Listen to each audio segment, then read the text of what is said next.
Good morning, friends. Today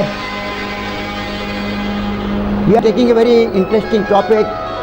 I am Captain Dr. D.K. Ramawat, working as a non-invasive cardiologist at Ramawat Heart and General Medicine Hospital, Badmer, Rajasthan, India.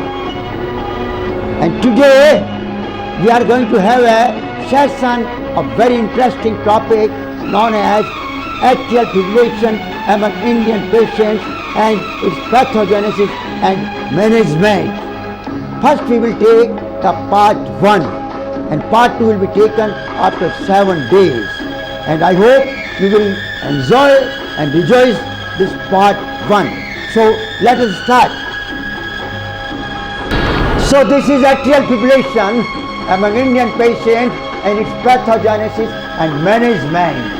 Regarding introduction, atrial fibrillation is the commonest arrhythmia and it is predicted that lifetime risk of developing atrial fibrillation is 1 in 4 beyond 60 years of the age.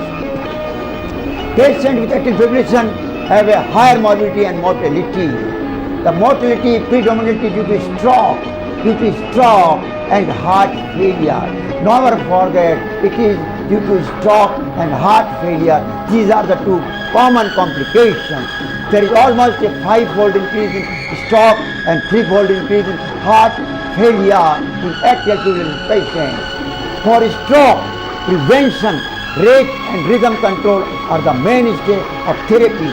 The advent of novel oral anticoagulants and the refinement in the technique of radiofrequency ablation has revolutionized the management of atrial fibrillation. Now I am going to take incidence and prevalence. Worldwide, the prevalence of atrial fibrillation is 1 to 2% and its incidence increases with advancing age.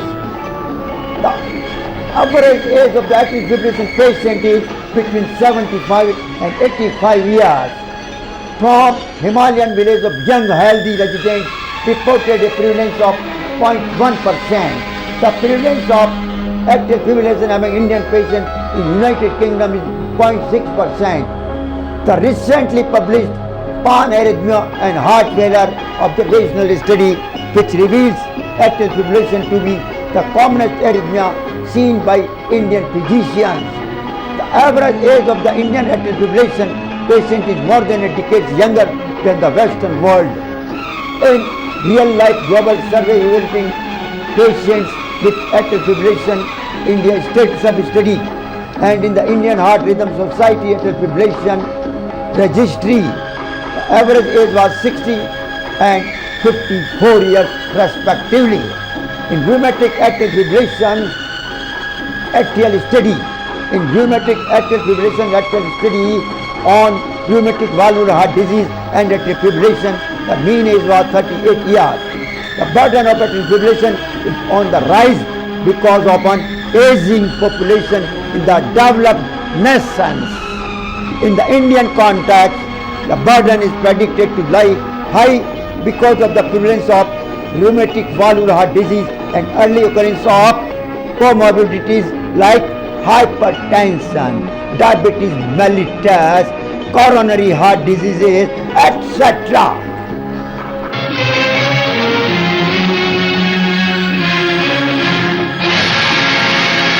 Now I am going to take you at the symptoms of atrial fibrillation. Some people with atrial fibrillation have no symptom and are unaware of their condition until it's discovered during a physical examination. Those who do have atrial fibrillation symptoms may experience signs and symptoms such as palpitation, which are sensation of racing, uncomfortable, irregular heartbeat, or flip-flopping in your chest. Number 2, weakness. 3rd, reduced ability to exercise. 4th, fatigue. 5, lightheadedness. 6th, dizziness. 7th, short of the breath. And the last but not the least, chest pain. Now the classification system defined by episode timing and termination of atrial fibrillation according to American College of Cardiology, American Heart Association and European Society of Cardiology. Number 1. The paroxysmal atrial fibrillation. Episodes of atrial fibrillation that terminate spontaneously within 7 days. Most episodes last less than 24 hours. Persistent atrial fibrillation. Episodes of atrial fibrillation that last more than 7 days and may require either pharmacologic or electrical intervention to terminate. Number 3. Long-standing persistent atrial fibrillation. Atrial fibrillation that has persisted for more than 12 months either because of cardioversion has failed or because of cardioversion has not been attempted. Number 4 and the last but not the least, permanent atrial fibrillation and gone ongoing long-term episode lifelong. Now the possible causes of atrial fibrillation. Abnormalities or damage to the heart structure are the most common cause of atrial fibrillation. Most common cause is what? Abnormalities or damage to the heart structure. Possible causes of atrial fibrillation include high BP, heart attack, CAD, abnormal heart valve, heart defect which you are born with congenitally, and overactive thyroid gland or metabolic imbalance, exposure to stimulants, for example, medications, caffeine, tobacco or alcohol, then the sick sinus syndrome, improper functioning of the heart's natural pacemaker, then the lung diseases, previous heart surgery, viral infections, stress due to surgery, pneumonia or other illness, and last but not the least, sleep apnea.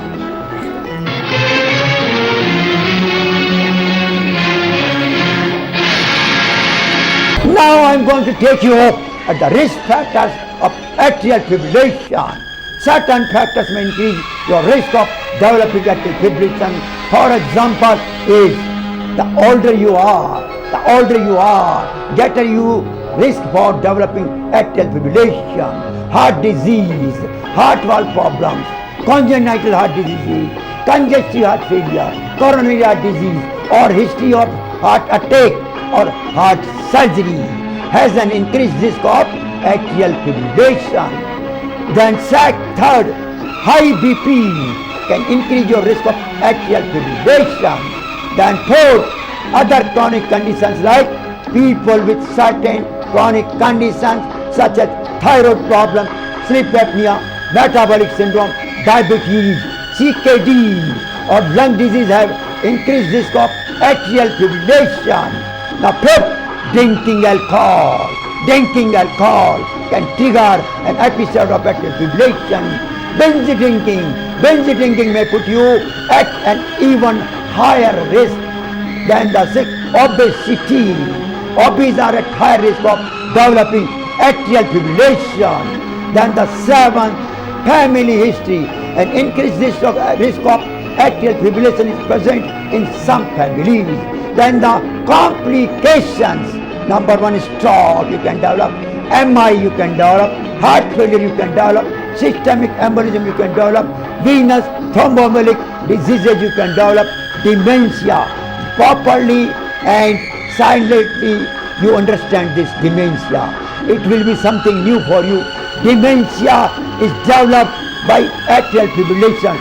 Silent small bleed clots called subclinical microthrombi traveling to brain resulting in small silent ischemic strokes developing resulting in small silent ischemic strokes without symptoms but evidenced on MRI. You see, this is the left auricle and here is the cord.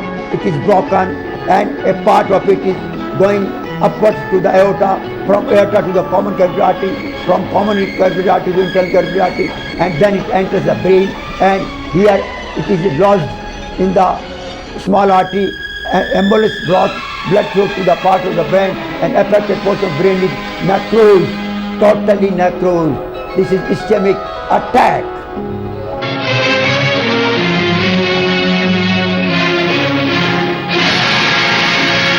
Now I'm going to take you at the comorbidities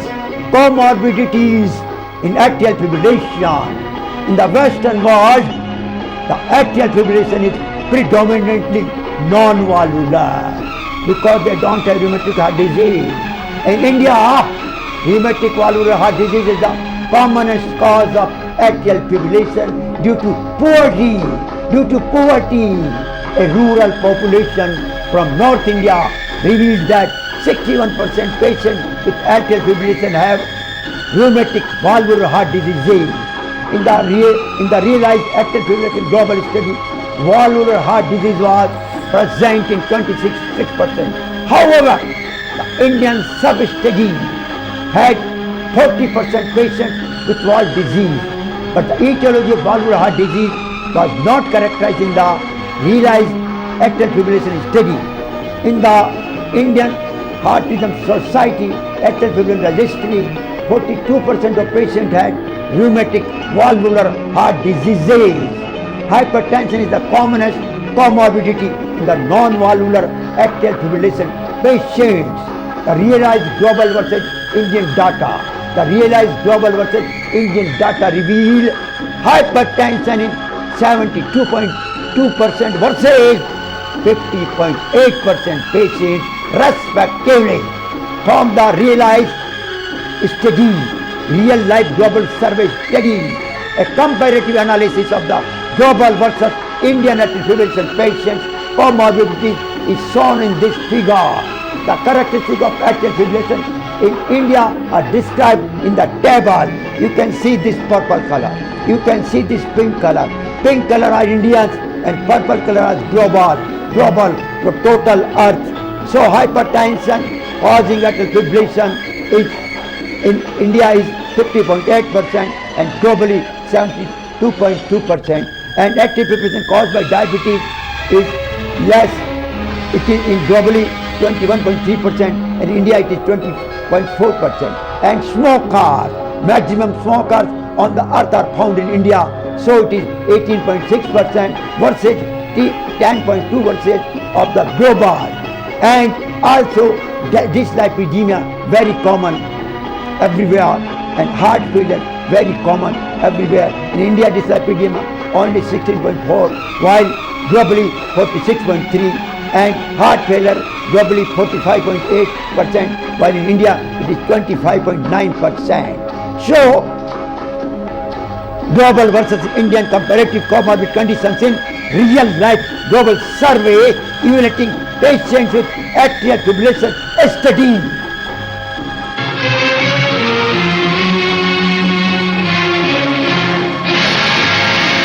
Now I am going to take you atrial fibrillation patient characteristic in India.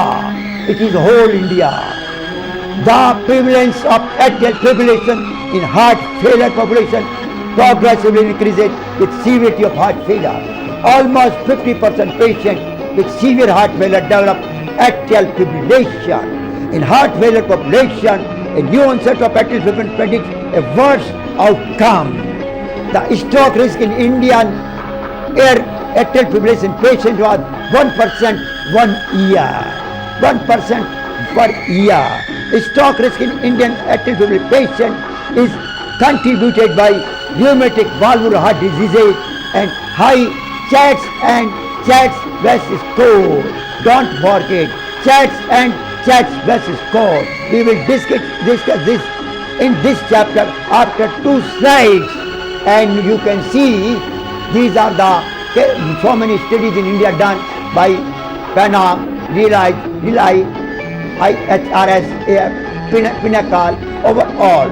So and in this study factors are studied in this study factors are age, gender, atrial fibrillation type, then hypertension, diabetes, CAD and valvular heart disease. So we will compare overall. In India, the age was 61.1 year, and overall gender were more 53 and female were 47. And types of the atrial fibrillation, paroxysmal was 333%, and persistent were 34%, and permanent was 28%, and hypertension, 40% people were having atrial fibrillation in India as a whole, and CAD caused atrial fibrillation 20% in whole in India, and the valvular heart disease most common in India, and it produced 43% atrial fibrillation in India. This is the maximum because it is the poverty in India.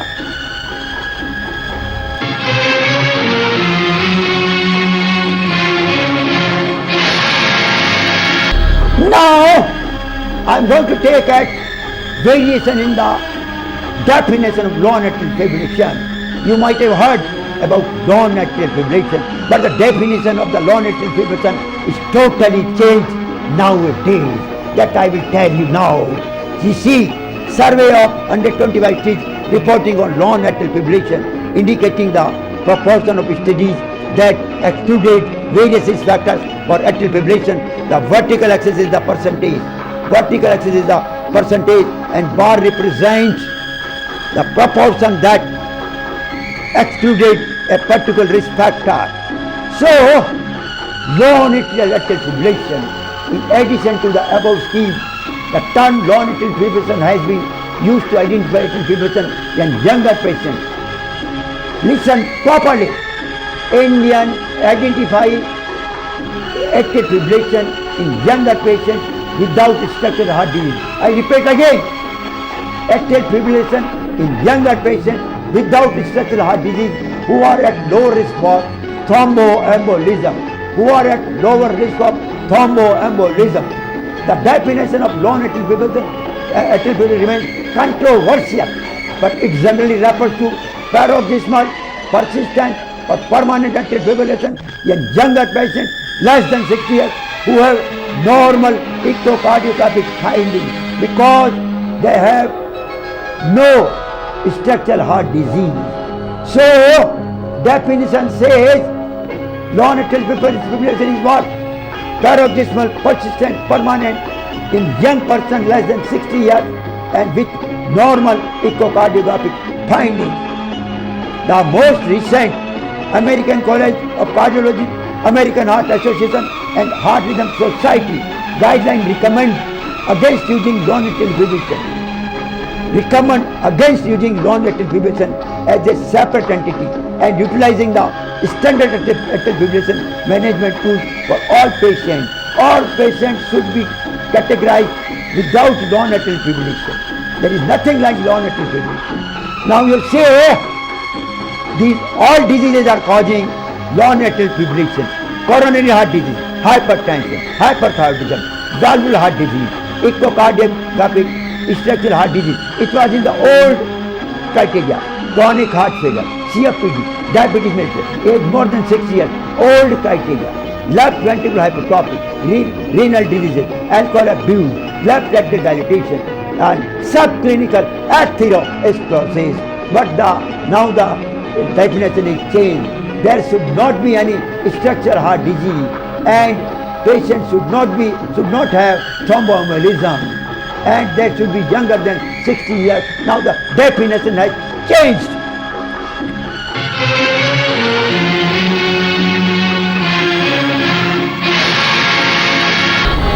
Now again I have come to how that non-atrial fibrillation has died. The demise, the death of non-atrial fibrillation.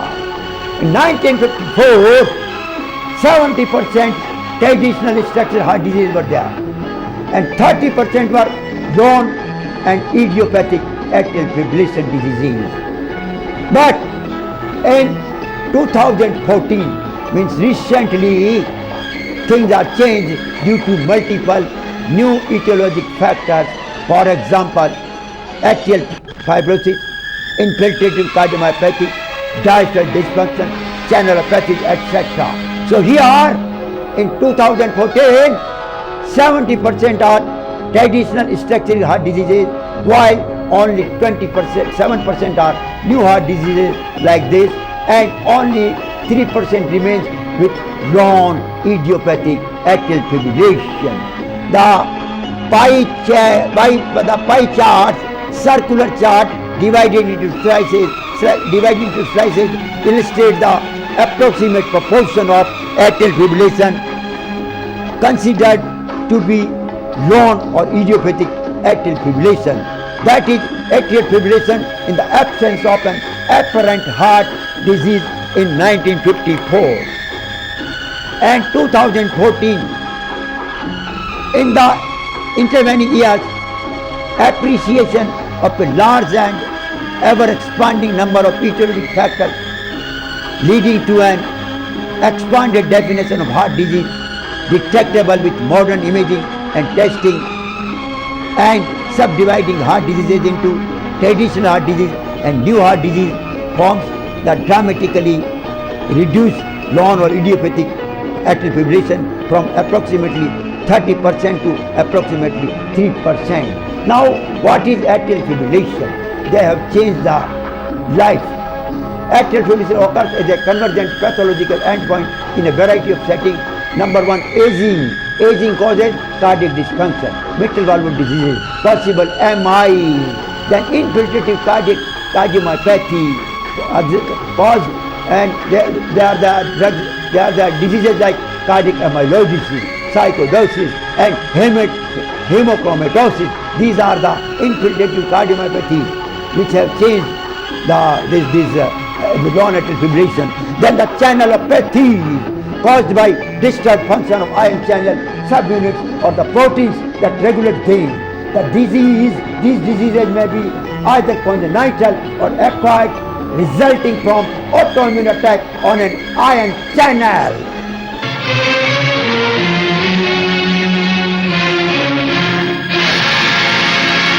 So, in last two slides, I have told to discuss Church-Swiss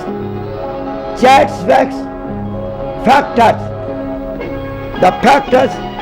the risk factors in the Church-Swiss for atrial fibrillation stroke risk and the annual adjusted stroke rate. I am showing it earlier before the treatment because when we start management of the atrial fibrillation, you are supposed to know risk factors in Church-Swiss. Otherwise, you can't understand the management of this antithrombotic management. So, first understand what is risk factor in Church-Swiss for atrial fibrillation stroke risk and the annual adjusted stroke rate. You say Church-Swiss schemas are: number one, congestive heart failure or left ventricular systolic dysfunction. 2, C stands for this. H stands for hypertension, blood pressure constantly above 140/90, or treated hypertension or medication. A2 stands for age more than 75 years. D stands for diabetes mellitus. S stands for prior stroke or transitory ischemic attack or thromboembolism. V stands for vascular diseases like peripheral artery diseases, myocardial infarction, and aortic plaque. Then again A stands for age 65 to 74 years. Then SC stands for sex category, that is female sex. So risk factors are these, and these are the scores. So if person is having congenital heart failure, congestive heart failure and left ventricular dysfunction, give score 1. If he is having hypertension, give score 1. If he is having age more than 75, give score 2. If he is having age 65 to 74, give score 1. If he is having diabetes mellitus, give score 1. If he is having stroke, TIA or thromboembolism, give score 2. If he is having vascular disease like prior MI, peripheral artery disease, aortic plaque, give score 1. If he is sex, is female, give score 1. And you can see if the Church score is 1, then annual stroke risk percentage per year is 1.3%. If Church score is 9, then annual stroke risk is 15.2%.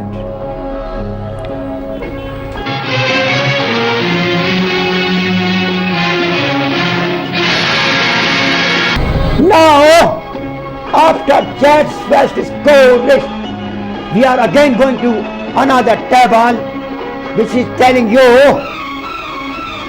SAME TT2R2. SAME TT2R2 score.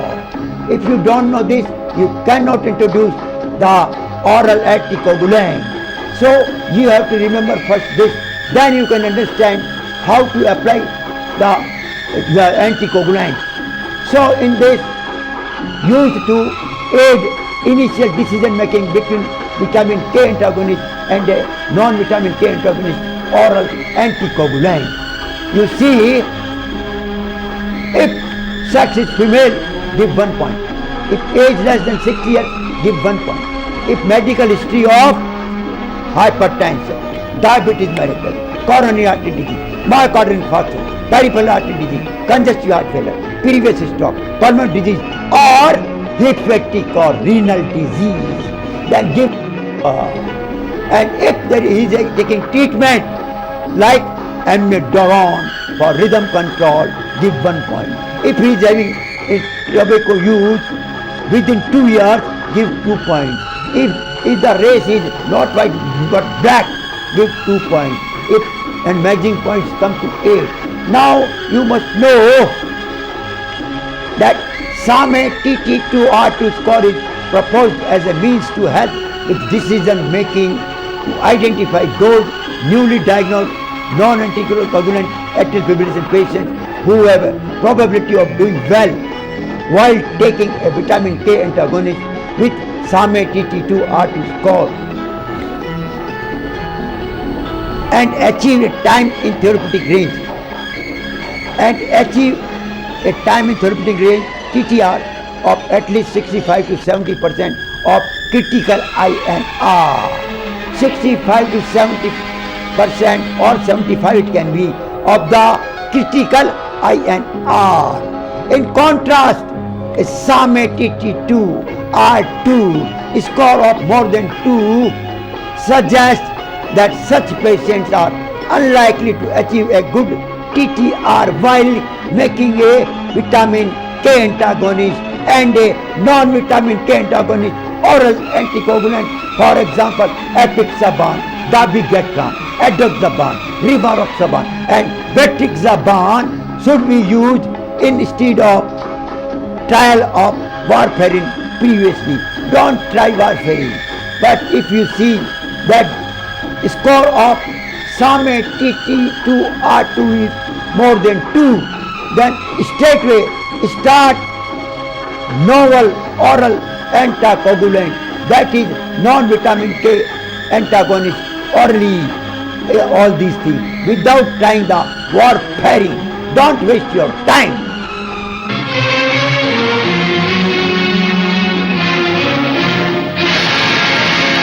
Now I am going to take at the management of atrial fibrillation in India. I have showed you 2 tables which can be used in this management. I have already discussed the 2 tables which are used here. So antithrombotics has to be used. TTR, the time in therapeutic range, is a commonly used qualified measure for anticoagulant therapy with warfarin. Maximizing TTR 65 to 75 or 75% has been shown to provide most benefit for preventing stroke, major hemorrhage and death. Now Church-West scheme, same congestive heart failure, hypertension, age more than 75, diabetes, prior stroke, vascular disease, age 65 or sex female. So recommended for stroke prevention in patients with atrial fibrillation. Recommended is what? Oral anticoagulant therapy to prevent thromboembolism is recommended. Now we are preventing here what? Thromboembolism with atrial fibrillation for all male patients, for all male, not the female, for all male atrial fibrillation patients with Church-West score 2 or more. Then oral anticoagulant therapy to prevent thromboembolism is recommended in all female, not male, in all female atrial fibrillation patients with a Church-West score of 3 or more. In male it was 2 or more, but in female it is 3 or more. oral anticoagulation therapy to prevent thromboembolism should be considered in male atrial fibrillation patients with a Chagas score of 1 or 2 in female, considering individual characteristics and patient's preference in thromboembolism. Now, vitamin K antagonistic therapy should be kept with INR 2 or 3 or higher, means 2.5 or 3.5 only. Is recommended for stroke prevention in atrial fibrillation patient with moderate to severe mitral stenosis or mechanical heart valves. So we are keeping 2 to 2.5 or 3 to 3.5 recommendation for stroke prevention in atrial fibrillation patient with moderate to severe mitral stenosis and mechanical heart valves. When oral anticoagulation initiated in patient with atrial fibrillation who is eligible for non-oral anticoagulant like apixaban, dabigatran, edoxaban, rivaroxaban and betrixaban, a novel oral anticoagulant is recommended in preference to vitamin K antagonist, provided SAMe TT2 R2 square is more than 2. Never forget, we will apply novel oral anticoagulant if SAMe TT2 R2 score is more than 2. When patients are treated with a vitamin K antagonist, time in therapeutic range TTR should be kept as high as possible, means 65 to 70 or 75% of critical INR. Critical INR is 4.9 and closely monitored. Atrial fibrillation patient already on treatment with vitamin K antagonist may be considered for novel oral anticoagulant treatment if TTR is not well controlled despite good adherence, or if patient preference without contraindication to novel oral anticoagulant, for example mechanical prosthetic heart valve and severely stiff mitral stenosis, and antiplatelet and anti-HIV drugs. Now, this is the contraindication. Contraindication of the what? Contraindication of novel oral anticoagulant in mechanical prosthetic heart valve and severely stiff mitral stenosis and anti-epileptic drugs and anti-HIV drugs. Then combinations of oral anticoagulants and platelet inhibitors increase bleeding risk and should be avoided in atrial fibrillation patients without another indication for platelet inhibition. In male or female atrial fibrillation patient without additional stroke risk factor, anticoagulant or antiplatelet therapy are not recommended for stroke prevention. Antiplatelet monotherapy is not recommended for stroke prevention in atrial fibrillation patients regardless of stroke risk. Non-vitamin K oral anticoagulant apixaban, dabigatran, edoxaban, rivaroxaban and betrixaban are not recommended in patients with mechanical heart valve or moderate to severe stiff mitral stenosis.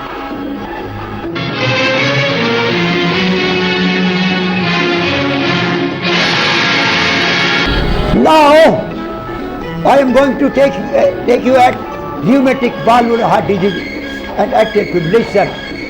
Patients should receive oral anticoagulant using vitamin K antagonist. The stroke risk in rheumatic valvular heart disease and atrial fibrillation patients not treated with oral anticoagulant risk is high at 17% annually. In novel oral anticoagulant trials suggest equal efficacy for stroke prevention in non-valvular and valve disease patients. However, all non-oral anticoagulant trials were primarily designed for non-valvular atrial fibrillation. There were few patients with mild valve disease and the atrial fibrillation was not because of valvular heart disease. The etiology of the valve disease was not documented and the average age was beyond 70 years in non-oral anticoagulant trials, suggesting that most patients had degenerative valve disease or mitral valve collapse. Here you should be careful to listen that the etiology of valve disease was not documented and the average age was beyond 70 years in non-oral anticoagulant trials, suggesting that the patient had degenerative valve disease or mitral valve collapse. Therefore, it is not prudent to prescribe an off-label, means unapproved use of approved drug of novel oral anticoagulant for rheumatic valvular heart disease atrial fibrillary patient. Therefore, it is not prudent to prescribe on off-label unapproved use of an approved drug use of novel oral anticoagulant for rheumatic valvular heart disease for atrial fibrillary patients. Although vitamin K antagonists, means warfarin, are strongly recommended for rheumatic valvular heart disease and atrial fibrillary patients, in India there is significant underutilization of vitamin K, means warfarin, because of compliance issues by patients, variation in results in Indian labs, unavailability of international normalization ratio testing. Then this has led to an inappropriate and unjustified use of antiplatelets in these patients. Valvular atrial fibrillary patients have a 5% risk of stroke per year in absence of any stroke prevention drug. Unfortunately, strokes associated with atrial fibrillation have high mortality, more disabling, and require longer time stay, increasing the overall cost burden. These three: higher mortality,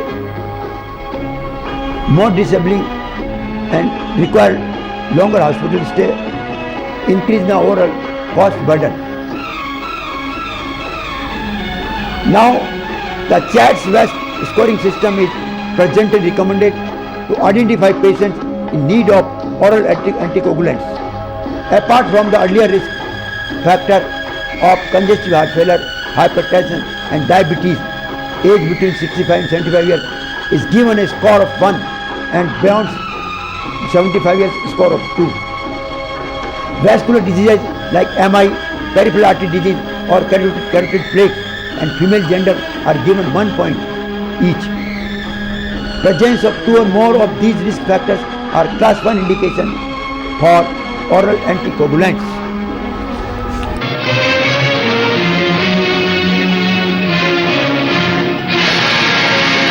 Now I am going to take you, I am continuing the valvular heart disease. It is believed that the stroke risk is not dependent on the duration of atrial fibrillation, like paroxysmal less than 24 hours, persistent more than 7 days, or permanent more than 12 months. However, patients with long-standing persistent permanent atrial fibrillation seem more prone to thromboembolic events. It is important to realize that most of the stroke risks are not reversible and therefore anticoagulants are necessary lifelong in these patients. Also, no strategy for rhythm control, means anti-rhythmic drugs, cardioversion or ablation can guarantee consistent sinus rhythm, and therefore oral anticoagulant therapy becomes mandatory despite restoration of sinus rhythm. There are other stroke risk markers not included in the present scoring system like left atrial size, spontaneous echo contrast, which are precursor of thrombus formation, and LA appendages clots. These LA appendages clots are thrombotic material in atrial fibrillation usually develop in left atrial appendage as a result of decreased blood flow and stasis, endothelial dysfunction, and a hypercoagulable state, which is indicated by increased fibrogen level found by D-dimer, increased thromboglobulin, and increased platelet factor 4 level. So, other risk markers like atrial size, spontaneous echo contrast, left atrial appendage clot, renal disease, thyrotoxicosis, and hypertrophic cardiomyopathy. All these are patients with these risk factors are also seem to benefit from oral anticoagulants.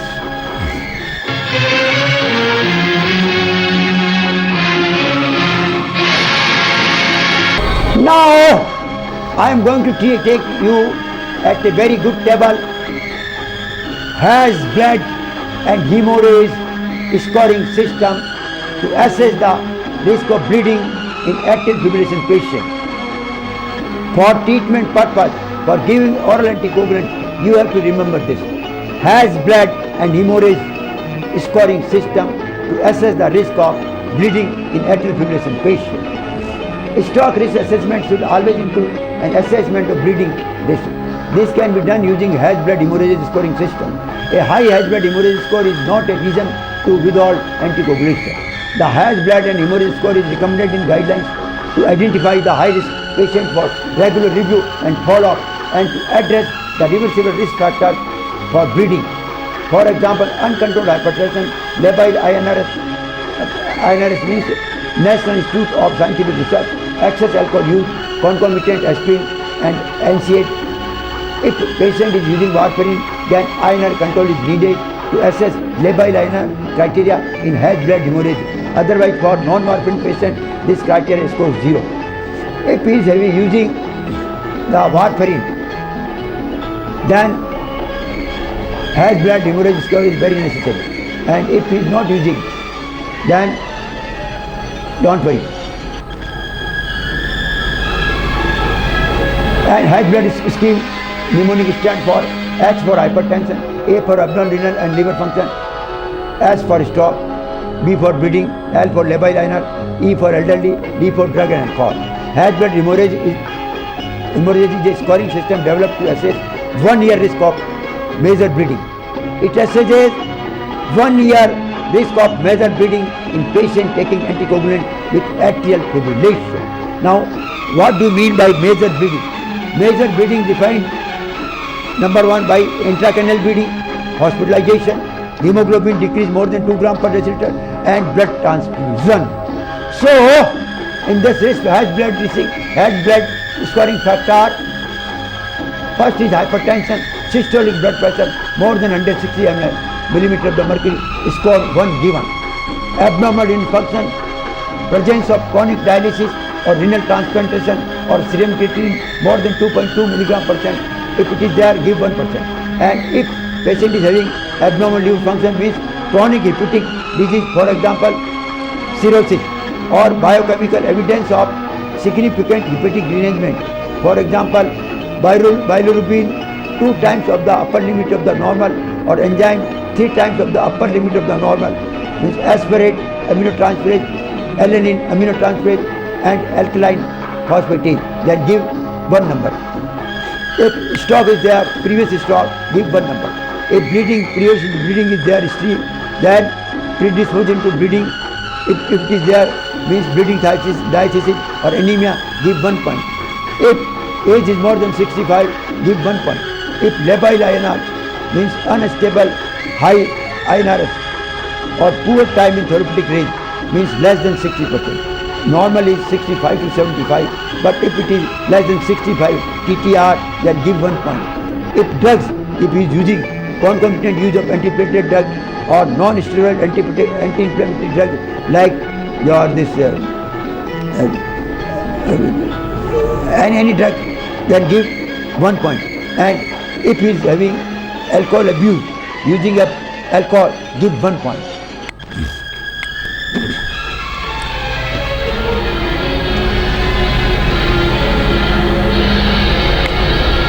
Now, I am going to take you at the presence of high bleeding score, which does not eliminate the need for oral anticoagulant, but only suggests extra precautions, like in presence of high bleeding, don't stop oral anticoagulant, but remember removing the reversible bleeding risk drug.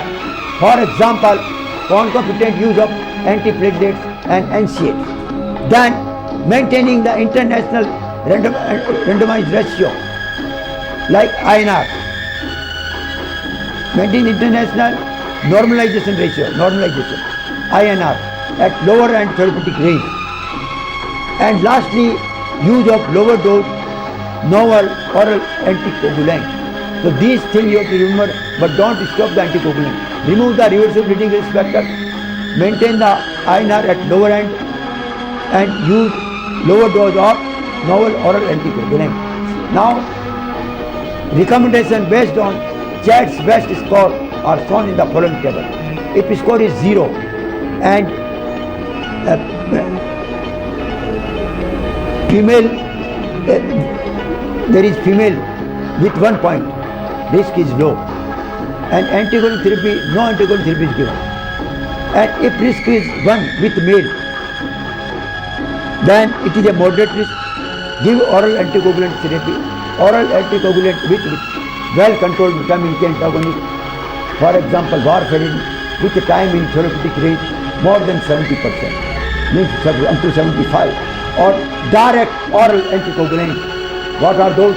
Dabigatran, Rivaroxaban, Adoxaban, Apixaban, and Bactrixaban are to be given when TTR is more than 70 or 75%. And if the risk is 2 or greater, risk is high. So give oral anticoagulant with well-controlled vitamin K antagonist for like warfarin with time in therapeutic range of more than 70%, or you can give direct oral anticoagulant, for example, Dabigatran, Rivaroxaban, Adoxaban, Apixaban, and Bactrixaban.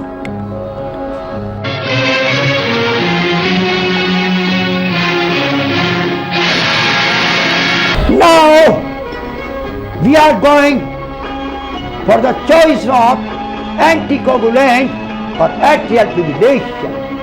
You are having atrial fibrillation, whether it is valvular, no, then justify whether you are less than 65 and low atrial fibrillation, including female.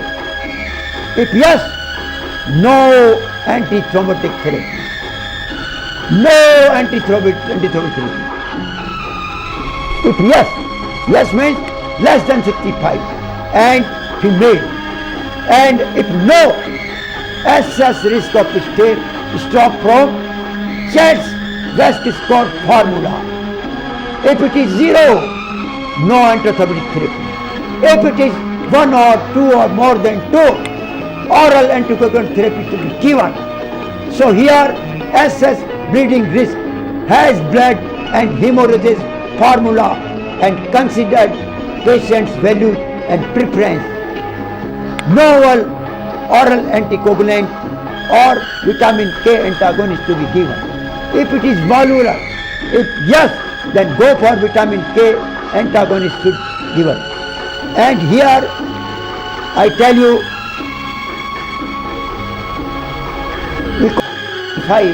the impairment caused by a stroke.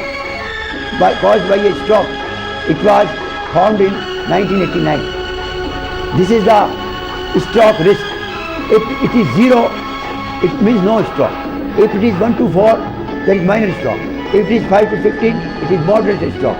If it is 15 to 20, moderate to severe stroke. If it is 21 to 42, it is severe stroke. So, and also you must know all these things. Percutaneous endoscopic gastrectomy.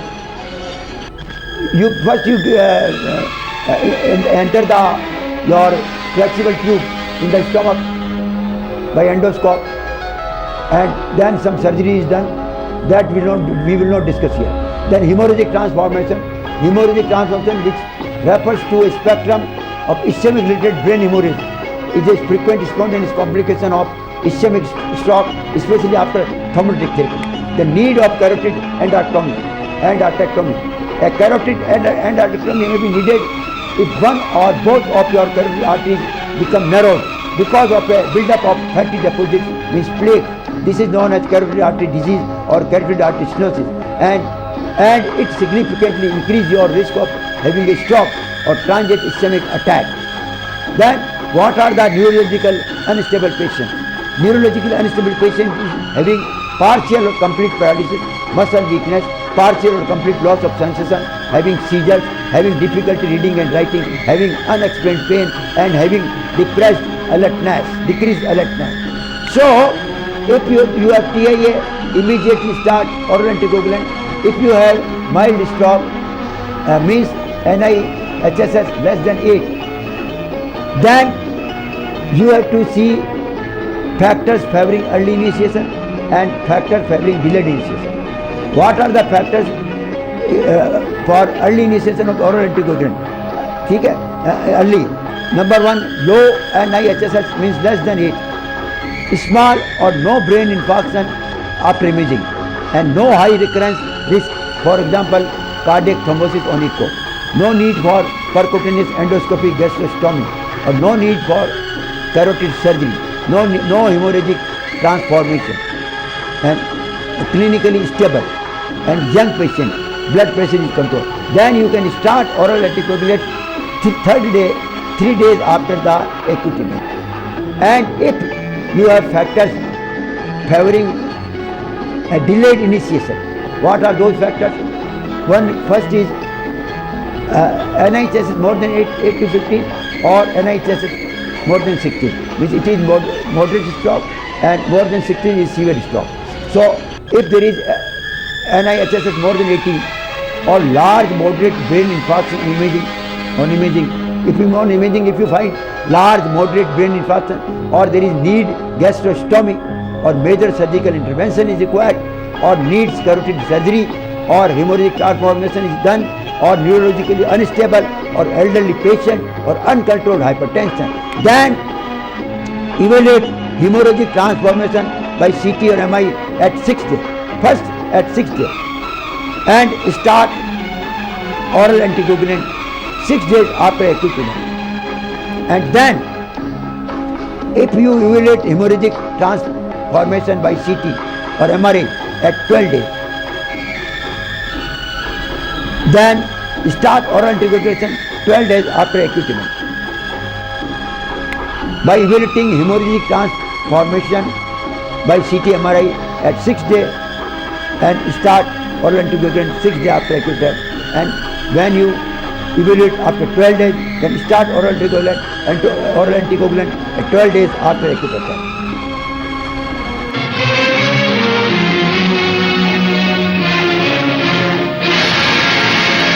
Now in the last but not the least, I will take you at the initiation or resumption of anticoagulation in atrial fibrillation patient after an intracranial bleed. Now how to start anticoagulation? Patient with atrial fibrillation suffering from an intracranial bleed on oral anticoagulant. If acute event, establish intensity of anticoagulation by the chart. If contraindication for oral anticoagulation, then you go for left atrial appendages occlusion. Left atrial appendages closure reduce the risk of blood clot for entering the bloodstream and causing a stroke. So if contraindication to oral anticoagulant, then you go for left atrial appendage closure to reduce the risk of blood clot from entering in the bloodstream and stopping the stroke. And also in this, you must know what is multidisciplinary team, a group of professionals from one or more clinical disciplines who recommend treatment of individual patient. And what is the grading of intracranial bleeding? Grade 1 restricted to subappendymal region and germinal matrix, which is seen in the caudothalamic group, and overall good prognosis. In grade 1, good prognosis.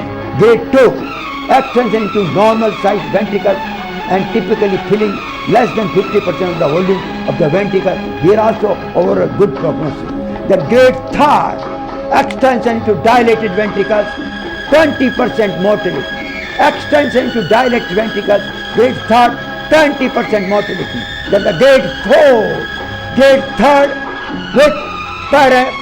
with parenchymal hemorrhage. Grade 4 includes grade 3 as well as parenchymal hemorrhage, and here you will find 90% mortality. So if you have factors supporting withholding of oral coagulant, if we want to stop, when When there is bleeding occurred on adequate dose, you are giving adequate dose of oral anticoagulant and bleeding is occurring. Stop it. Or oral anticoagulant. Non-oral anticoagulant, novel oral anticoagulant, or in setting of treatment interruption or underdosing. If there is underdosing and interruption of the treatment, stop the anticoagulant. If older age, stop anticoagulant. If uncontrolled hypertension, stop anticoagulant. If cortical bleeding, stop anticoagulant. If severe intracranial bleed, grade 3rd or 4th, stop anticoagulant. If multiple microbubbles, MBS, more than 10, stop anticoagulant. Cause of bleed cannot be removed or treated, stop anticoagulant. Chronic alcohol use, stop anticoagulant. Need for dual antiplatelet therapy after PCI, stop anticoagulant. Factors supporting reinitiation of oral anticoagulant. Bleeding occurred on vitamin K antagonist in setting of overdose. You can start traumatic or treatable cause. Start younger age, start oral anticoagulant. Well controlled hypertension, start oral anticoagulant. Basal ganglia bleeding, start anticoagulant. No or mild white matter lesion, start anticoagulant. Surgical removal of subdural hematoma, start oral anticoagulant. Subarachnoid bleed, you do first aneurysm clipping and make coiled, put the coil in the aneurysm and start anticoagulant. If and high risk of ischemic stroke, even then you can start. When? For that, patient on next of kin should be informed by multidisciplinary team. Multidisciplinary team, you have to take advice. Initiate or resume oral anticoagulant, choosing an agent with low intracranial bleeding risk. You choose a anticoagulant, the agent with low intracranial bleeding risk after 4 to 8 weeks. So you have to wait. If you want to give oral anticoagulant, you have to wait for 4 to 8 weeks, and you have to take advice from multidisciplinary team. Then start anticoagulant after 4 to 8 weeks. And this is the end of the chapter. Thank you very much for your kind attention. And I hope this atrial fibrillation in India and its pathogenism management you might have liked it and enjoyed it. And soon I am going to take the part 2. It was part 1 of atrial fibrillation. I am going to take part 2 after 1 week of atrial fibrillation in Indian patients and its management and pathogenesis. Thank you very much for your kind attention.